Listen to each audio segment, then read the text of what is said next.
അഹല്യയ്ക്ക് 30 വർഷത്തെ പാരമ്പര്യവും വിശ്വസ്തതയുമുണ്ട്. നേത്ര സംരക്ഷണത്തിന് നമ്മുടെ അഹല്യ. യുവകലാ സാഹിതി അഞ്ചരക്കണ്ടി മണ്ഡലം കമ്മിറ്റിയും പാനേരിച്ചാൽ അച്യുതമേനോൻ സ്മാരക സ്റ്റഡീസ് സെന്ററും സംയുക്തമായി വയലാർ തോപ്പിൽ ബാസി അനുസ്മൃതി ചന്ദ്രകളഭം പാനേരിച്ചാലിൽ വെച്ച് നടന്നു. യുവകലാ സാഹിതി സംസ്ഥാന സെക്രട്ടറി ഡോക്ടർ OK മുരളീകൃഷ്ണൻ ഉദ്ഘാടനം ചെയ്തു.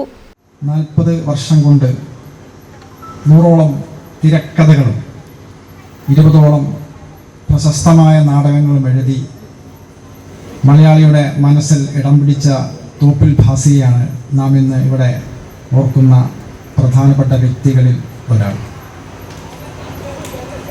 മലയാളത്തിലെ ഒരുപക്ഷെ ലോകത്തിലെ തന്നെ എന്ന് പറയാം ചെറുപ്പക്കാരൻ്റെ ഒരു ആത്മകഥയാണ് ഒളിവിലെ ഓർമ്മകൾ. 1948 മുതൽ 52 വരെ കഷ്ടിച്ച് 4.5 വർഷം അല്ലെങ്കിൽ 5 വർഷത്തോളം ഒരു യുവാവിൻ്റെ തീക്ഷ്ണമായ അനുഭവങ്ങൾ എങ്ങനെയായിരുന്നു, ആ അനുഭവത്തിൽ നിന്ന് അയാൾ സമൂഹത്തെ എങ്ങനെയാണ് കണ്ടത്, ഈ കാര്യമാണ് ഒളിവിലെ ഓർമ്മകൾ എന്ന ആത്മകഥാംശമുള്ള പുസ്തകത്തിൽ തോപ്പിൽ ഭാസി എഴുതിയത്. ആ പുസ്തകത്തിൽ അദ്ദേഹം തൻ്റെ വളരെ തീക്ഷ്ണമായ അനുഭവങ്ങൾ വിവരിക്കുന്നുണ്ട്.